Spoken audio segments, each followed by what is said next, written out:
Jadi bagaimana disabdakan oleh baginda Nabi kita Muhammad SAW. Qala Rasulullah SAW, telah berkata Rasulullah SAW, tubu ilallah, tobatlah kamu sekalian kepada Allah qabla an tamutu, sebelum kamu sekalian diwafatkan oleh Allah, sebelum dicabut nyawanya oleh Allah Subhanahu wa taala. Wa badiru bil a'mali sholihati, dan kamu sekalian harus senantiasa berinisiatif untuk beramal soleh. Soleh itu patutan, pantasan. Kalau pakai sendal taruh di jidat itu nggak pantas, itu nggak soleh. Kalau pakai baju dibalikkan seharusnya di yang dalam dikeluarin, itu nggak pantas. Harusnya yang di luar ya di luar. Jahitannya itu malah yang di dalam dikeluarin, nggak pantas. Atau lagi kancing yang harusnya ada di atas di bawah nyendong, itu nggak pantas. Ketika nggak pantas, itu nggak soleh. Jadi kita ini harus sesuai dengan koridor. Apapun yang tidak sesuai dengan koridor, maka nanti ibarat rotasi itu akan bertumbukan. Disitulah yang diharapkan bagaimana kita beretika, beradab, berakhlak agar tidak ada benturan satu sama lain. Akhlak itu bisa disepakati oleh siapapun.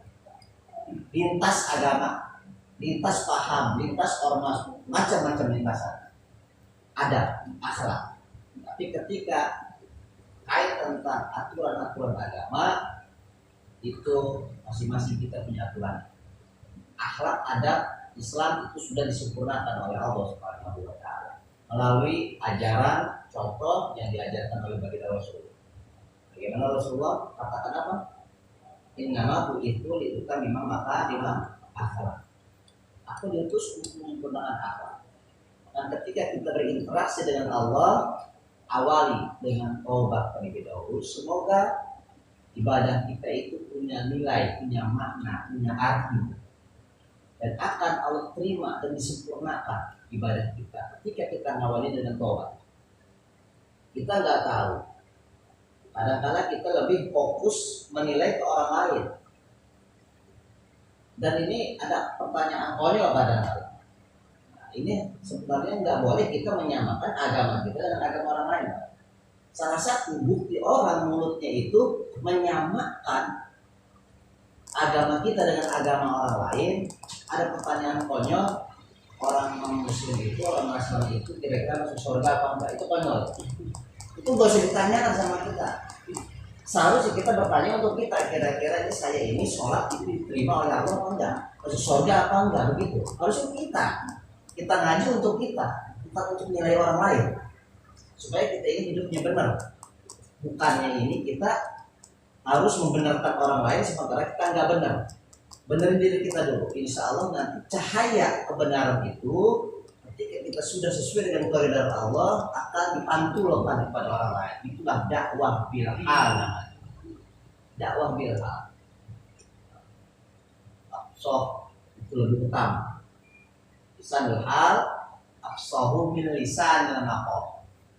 Jadi berdakwah dengan perilaku, dengan tingkah laku itu jauh lebih efektif dibandingkan kita berretorika. Sementara nanti berretorika kita hanya bisa menggurui, kita hanya bisa menilai orang, akhirnya semua kesalahan orang itu berbalik ke kita semua. Alhamdulillah maka kita kembali ke diri kita dengan taubat, kembali bersihkan diri kita.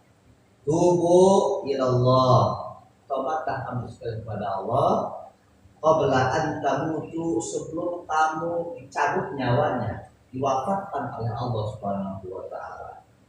Wa badiru bil a'mali sholihati, dan berinisiatiflah dengan melakukan seluruh amal kebaikan, amal soleh, amal yang baik, yang pantas bagi orang Islam. Kayak apa sih? Ada orang non muslim dan ada orang muslim enggak?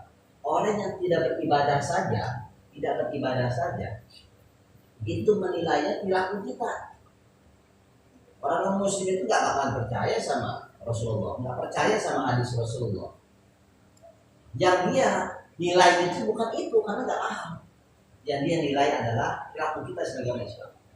Kalau kita jelek, buruk, maka mereka akan melakukan ucapan-ucapan yang tidak patut, yang tidak pantas untuk kita semua. Bahkan agama akan dibawa-bawa. Islam jelek lah dan sebagainya. Tapi kalau kita perilakunya baik, mereka akan dibawa Islam luar biasa. Mereka santun, mereka perhatian. Insya Allah mereka kalau budaya pandangan mereka itu berbarengan dengan budaya Allah, mereka akan dimasukkan Islam oleh Allah Subhanahu wa Ta'ala. Begitu. Orang-orang sekitar kita yang belum ikuti masalah kita, sementara kita kelakuan kita ini yang nggak patut, yang nggak pantas, mereka akan ibadah buat apa kalau begitu? Kan begitu kan? Perilaku kita yang dilihat, bukan apa namanya, bukan karena kita sering baca Qurannya. Mereka nggak tahu kalau kita melihat baca Quran, memahami Quran itu. Tapi perilaku kita, amal kita yang dilihat. Itulah dakwah bilharnya akan memantulkan cahaya Allah Subhanahu wa Ta'ala kepada orang-orang yang ada di sekitar kita. Qabla antus golu, sebelum kamu disibukkan. Sibuk apa? Makin tua apa makin kaya, matanya cuma 2, awalnya masih muda, kalau udah tua tambahin jadi 4 pakai kacamata. Kaki kita 2 nambahin jadi 4 pakai tungkat yang pakai besi itu tuh, yang stroke. Kita sibuk buru-buru mikirin orang, mikirin penyakit kita saja udah kesibukan, udah kerepotan. Maksudnya begitu, beramal soleh, berbuat baik. Jangan sampai setelah kamu itu disibukkan oleh diri kamu dengan penyakit-penyakit, baru mikirin beramal soleh. Baru kita mikir ibadah. Baru mikir kita ini untuk bersolawat, mikir untuk duduk majelis taklim, mikir baru kita ini untuk duduk melaksanakan ibadah, sholat dan sebagainya. Baru mulai begitu kita mikirin kerepotan. Jadi kata Rasulullah, wabadiru bil a'mali sholihati qabla an tushqalu. Segera berinisiatif beramal soleh sebelum kamu disibukkan. Kedua itu kesibukannya bukan karena sibukan apa-apa, bikin penyakit Pak. Yang tadinya kita biasa aman-aman saja, penyakit gula tumbuh. Makan ini nggak boleh, makan itu nggak boleh. Kan gitu kan? Akhirnya apa? Pikiran kita stres kemudian begitu. Kalau udah ditanamkan iman kepada Allah Subhanahu wa Ta'ala, ketakutan. Itulah yang mungkin kalau nggak salah, waladiyan kudul wudu, dan perkara yang batalkan wudu. Udah ya? Udah ya Pak? Belum Pak? Belum. Paslon satu pasal, walladzi yanqudul wudu satu asya'a. Perkara yang batalkan wudu itu ada 6. Makharaja minas sabilaini. Yang pertama keluar dari 2 lubang sesuatu. Jadi sesuatu keluar dari 2 lubang itu baik cairan maupun padat. Lubang yang mana? Bukan yang atas, yang di bawah pusat. Itu dari cair dari lubang kelamin sama lubang dubur dan dubur keluar baik cairan maupun yang padat itu batal wudunya. Misalnya keluar ada binatang cacing, kan? Cacing kecil mau cacing kelamin mau cacing apa, keluar normal palanya balik lagi, itu batal. Batal dan baru ada cacingnya gitu. Apalagi nanti kita bahas banyak. Jadi batal ketika ada sesuatu yang keluar dari lubang. Wan naumu ala ghairi hayatil mutamakkini. Yang selanjutnya adalah tidur yang tidak tetap pantatnya di tanah, di tempat duduk kita. Geser. Karena ketika itu makanya disunahkan pakai sorban. Kalau tidak jadi ya kita kirim. Kalau kita wirid malam-malam itu enak juga sebenarnya waktu kita. Kalau kita nggak ada batu kan, kita kita jepit loh lubang dulu kita ini di silangan gitu, silangan. Sudah Rasulullah duduk begini. Ini kayak kita duduk itu, ini nggak bisa bergerak ya Pak. Kemarin juga enggak. Ini diselamatkan, diketahan. Kalau di sini kaki ketahan. Ini insya Allah buat bisa kita ini. Kalau kita sholat Jumat, kalau yang sholat Jumatnya khotibnya sebentar sih alhamdulillah. Jadi kita enggak, ya kalau bahasa rasanya enggak cover lah untuk tidur. Karena kalau di rumah itu nggak bisa tidur, bocah berisik, dan gak enak sama istri yang lagi kerja, yang aja kalau aja dah, kalau khotib lagi naik, mau tidur aja dah. Jadi gak ada khotib, jadi tidur. Ternyata tidurnya itu, look begitu kan, ini nggak geser, mantap. Dulu lagi. Jadi yang nggak dapet pantatnya itu di tempat duduk itu batal. Nah selanjutnya wazawarul akli, hilang akal, sebentar apalagi lama, baik itu sakit atau mabok, sakit ayah, epilepsi, 1 detik jatuh terus bangun lagi, hilang kesadarannya, itu batal. Ada yang epilepsi dia sholatnya nanti gitu nggak sadar, walaupun ataupun juga dia ini ya jalan keluar tapi hilang akalnya itu menyebabkan gila walaupun sebentar, itu batal. Setelah itu sholat lagi, ya kan, batal wudhu, dia harus wudhu lagi. Kalau batal wudhu ya batal sholat. Kalau batal sholat belum tentu batal wudhunya batal. Contohnya apa? Misalnya ada iltifat, ada khitab. Iltifat itu ketika kita keluar huruf di tempat keluar suara di tempat makhrajul huruf. Misalnya kok. Tuh. Kalau ada makanan di sini, makanan di kita nih pas gitu biasa kalau sholatnya ada-ada aja nih.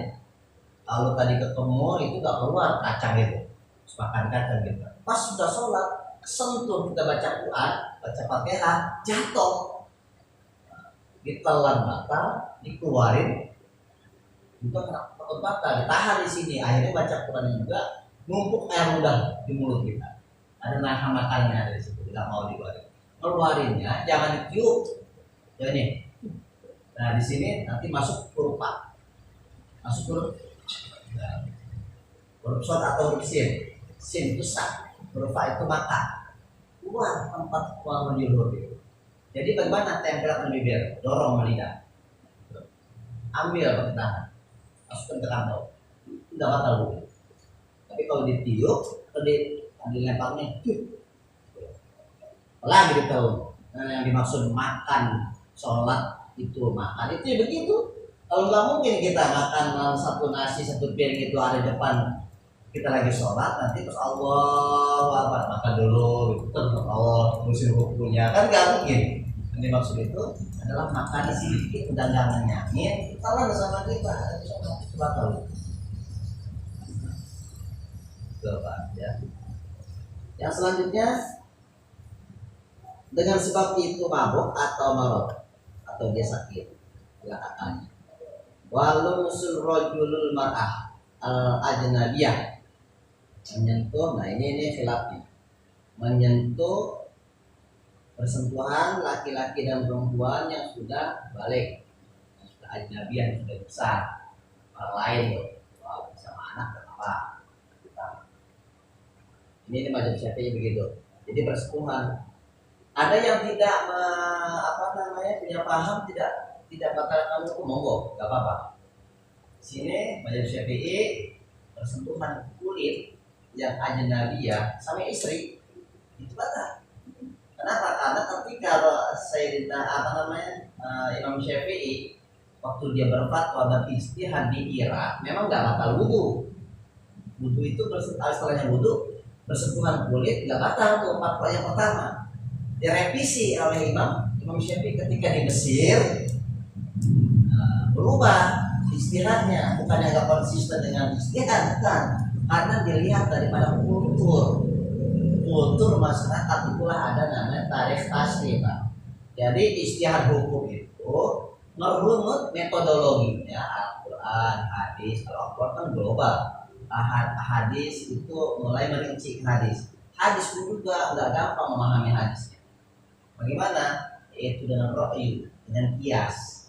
Nah, kias itu lalu kumpul para ulama, namanya ijma, kesepakatan. Kumpul ulama ini, ulama itu, ulama ini. Akhirnya apa? Membahas satu masalah, basul masail. Nanti dilihat dari aqwalul ulama, pendapat ulama-ulama, misalnya dari mazhab Syafi'i. Imam Syafi'i ada rumusan Imam Syafi'i, ada al-um, ada arisalah. Kemudian setelahnya al-um, arisalah itu untuk ke bawah lagi, ada ulamanya yang mengikuti Imam Syafi'i. Bawahnya itu seperti Imam Muzani, Imam Qofal dan sebagainya, itu kitab-kitabnya banyak. Setelahnya itu berkumpul dari mengkaji beragam kitab dari masalah yang dibahas sesuai dengan kebutuhan kondisi umat saat ini. Karena berubah lagi, karena fikih itu satu disiplin ilmu yang dinamis, Pak, yang berubah.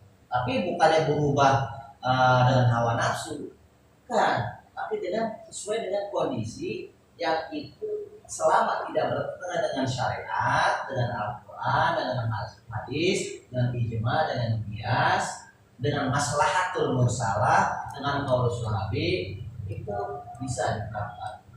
Makanya aqwalul ulama nanti cari yang paling kuat, yang mana yang tarjih. Ada kalau Muhammadiyah itu sampai kepada tarjih. Nanti kalau mau MUI itu nggak ada istilahnya istihad, istinbat hukum, tapi istihad jama'i metodologinya, istihad bersama. Kenapa? Karena ormas-ormas Islam kumpul. Ormas paling NU itu pembahasan basul masail juga. Tapi dia ada istilah terakhir itu adalah istinbat jama'i. Jadi mengambil hukum atas kesepakatan bersama dari ulama ini. Muhammadiyah sama juga gitu. Tapi ketika Muhammadiyah, NU, PSI, Jabriyah, Wasriyah kumpul di MUI, jadi istihad jama'i bareng-bareng dari tokoh-tokoh ormas Islam yang jalur Ahlus Sunnah wal Jamaah. Yang bilang ada yang mengatakan, oh ini Ahlus Sunnah wal Jamaah, ini Ahlus Sunnah wal Jamaah juga sama.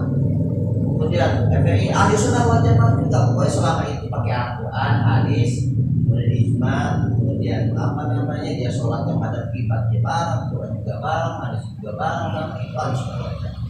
Tapi ada juga yang bukan Ahlus Sunnah wal Jamaah, apalagi kayak udah kemarin pakai.